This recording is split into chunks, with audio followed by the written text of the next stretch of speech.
കോട്ടയത്ത് മഴ വീണ്ടും ശക്തം. ജില്ലയുടെ വിവിധ ഭാഗങ്ങളിൽ ഇടവിട്ടുള്ള തീവ്രത കൂടിയ മഴയുണ്ട്. 154 ദുരിതാശ്വാസ ക്യാമ്പുകൾ ജില്ലയിൽ പ്രവർത്തിക്കുന്നുണ്ട്. 8321 പേരാണ് ആകെ ക്യാമ്പിൽ കഴിയുന്നത്. പടിഞ്ഞാറൻ മേഖലയിലെ വെള്ളപ്പൊക്കം പരിഹരിക്കാൻ മാറി മാറി ഭരിച്ച സർക്കാരുകൾ യാതൊരുവിധ ഇടപെടലുകളും നടത്തിയിട്ടില്ലെന്ന് പ്രദേശവാസികൾ പറഞ്ഞു. മിഥുൻ മുരളി തയ്യാറാക്കിയ റിപ്പോർട്ട് കാണാം.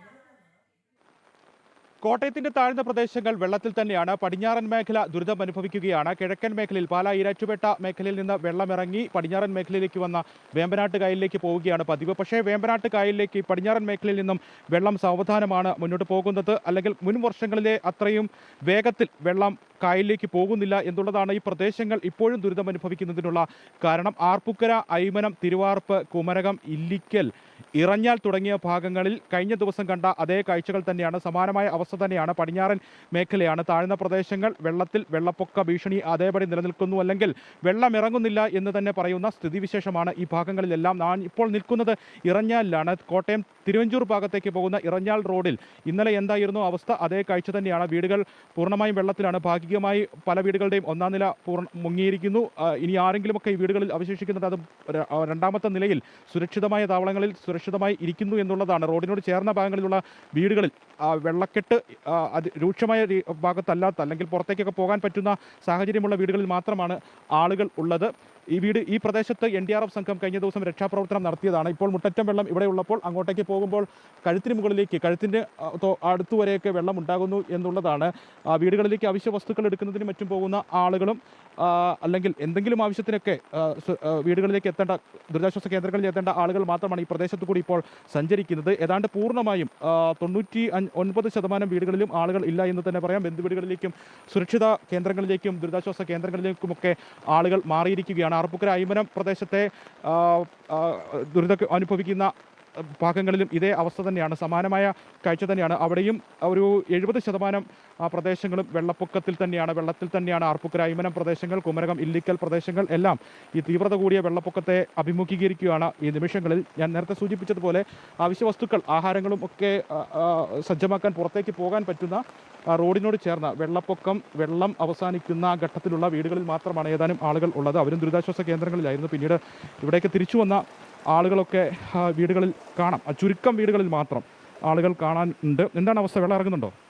വെള്ളം ചെറിയ തോതിൽ വെള്ളം ഇറങ്ങുന്നുണ്ട്. പക്ഷേ അത് ഇന്നലെ രാത്രി ഒരു 2 മണിയോടുകൂടി വീണ്ടും ശക്തമായ മഴ വരികയും ആ വെള്ളം ഇറക്കത്തിൻ്റെ ശക്തി കുറയുകയാണ് ഉണ്ടായത്.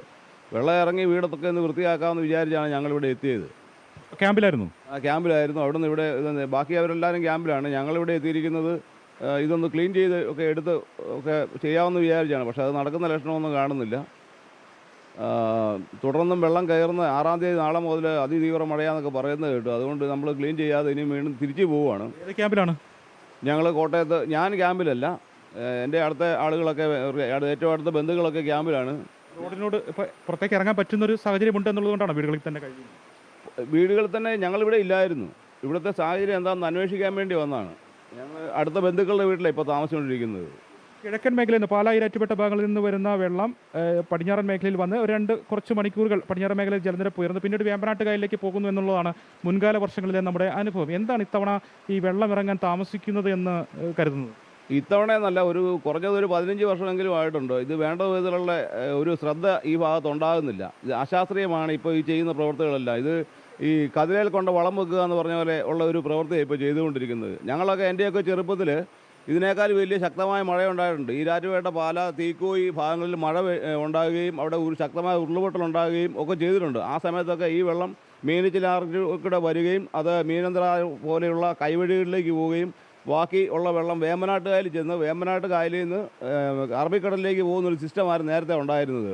ഇപ്പോൾ ഈ സ്വാഭാവികമായിട്ട് വെള്ളം ഒഴുക്കിൻ്റെ ആ സ്രോതസ്സ്, വെള്ളം ഒഴുകുന്ന ആ സ്വാഭാവിക ഒഴുക്ക് തടയുന്ന വിധത്തിൽ എക്കലും മണലും എല്ലാം വന്ന് മീനച്ചിലാറും മീനന്തറിയാറും വേമ്പനാട്ട് കായലും ഈ ഒരു അവസ്ഥയിലായതിൻ്റെ ഒരു പ്രതിഫലനമാണ് ഇപ്പോൾ നിലവിലുള്ള ഈ വെള്ളപ്പൊക്കം എന്നാണ് ഞങ്ങൾ വിശ്വസിക്കുന്നത്. ഞങ്ങൾക്ക് വിശ്വസിക്കുന്നതല്ല, ഞങ്ങൾക്ക് അനുഭവപ്പെട്ടത് അങ്ങനെയാണ്. ഇങ്ങനെ ഇത്രയും വെള്ളം കെട്ടി നിൽക്കേണ്ട സാഹചര്യം കാലാകാലങ്ങളിൽ ഉത്തരവാദപ്പെട്ടവർ ചെയ്യേണ്ട പ്രവൃത്തി, അതായത് ഈ മണ്ണ് മാറ്റി അതിന് സ്വാഭാവിക ഒഴുക്ക്, ജലത്തിൻ്റെ ഒഴുക്കുണ്ടാക്കിയാൽ ഈ പ്രശ്നത്തിന് പരിഹാരമാകുമെന്നാണ് ഉറച്ച വിശ്വാസം. അദ്ദേഹം സൂചിപ്പിച്ചതുപോലത്തുള്ള പഠനങ്ങൾ നേരത്തെയും ഉണ്ടായതാണ്. വേമ്പനാട്ട് കായലിൽ എക്കൽ അടിയുന്നു, മീനച്ചിലാറിലടക്കം എക്കൽ അറിയുന്നു, ഈ നദികളുടെ വ്യാപ്തി കുറയുന്നു. അതുകൊണ്ടാണ് ഈ പ്രദേശങ്ങൾ, കോട്ടയം ജില്ലയുടെ താഴ്ന്ന പ്രദേശങ്ങളിൽ വെള്ളപ്പൊക്ക ഭീഷണി ഈ കഴിഞ്ഞ മുൻ വർഷങ്ങളിൽ വ്യാപകമായി ഉണ്ടാകുന്നത്, അല്ലെങ്കിൽ വെള്ളം ഒഴുകിപ്പോകുന്നത് ഈ നദികൾക്ക് വ്യാപ്തി ഇല്ലാത്തതുകൊണ്ട് സമീപ പ്രദേശങ്ങളിലേക്ക് ഇരച്ച് കയറുകയാണ് എന്നുള്ള ഒരു പഠനം നേരത്തെയും ഉണ്ടായതാണ്. ഈ പ്രശ്നത്തിന് ഒരു പരിഹാരം ഉണ്ടായാൽ മാത്രമാകും ഈ മഴക്കെടുതി ഈ പ്രദേശങ്ങളിൽ, താഴ്ന്ന പ്രദേശങ്ങളിൽ അത്രയും ദുരിതം ഉണ്ടാക്കാതെ ഇനിയുള്ള വർഷങ്ങളിലെങ്കിലും മാറ്റം ഉണ്ടാവുകയുള്ളൂ. പ്രധാനപ്പെട്ട കാര്യമാണ് അദ്ദേഹം സൂചിപ്പിച്ചത്. എന്തായാലും ഈ പ്രദേശങ്ങളെല്ലാം വെള്ളത്തിൽ തന്നെ, ആ താഴ്ന്ന പ്രദേശങ്ങളിൽ ദുരിതം അനുഭവിക്കുകയാണ്. പടിഞ്ഞാറൻ മേഖലയിൽ വെള്ളക്കെട്ട് മാറുന്നില്ല. ശക്തമായ മഴ 7 മണിക്ക് ശേഷമുള്ള സമയങ്ങളിൽ ഉണ്ട്. ഇനിയും മഴ തുടരുകയാണെങ്കിൽ ഈ സ്ഥിതി തന്നെ ഇവിടെ തുടരുന്നതിനുള്ള ഒരു സാഹചര്യമാണ് ഉണ്ടാകുന്നത്. ജലനിരപ്പ് യാതൊരു വിധത്തിലും കുറയുന്നില്ല. വെള്ളം ഇറങ്ങുന്നത് വളരെ സാവധാനമാണ് എന്നുള്ള ഒരു ആശങ്കയാണ് ഈ പടിഞ്ഞാറൻ മേഖല. ഇനി എന്ന് ദുരിതാശ്വാസ ക്യാമ്പുകളിൽ നിന്ന് തിരിച്ചെത്താൻ കഴിയുമെന്നുള്ള ഒരു ആശങ്കയാണ് ഈ പ്രദേശത്തുള്ള ജനങ്ങൾ പങ്കുവയ്ക്കുന്നത്. ഇറഞ്ഞാലിൽ നിന്നും ക്യാമറമാൻ ഹരികൃഷ്ണൻ ഹരിപ്പാടിനൊപ്പം മിഥുൻ മുരളി.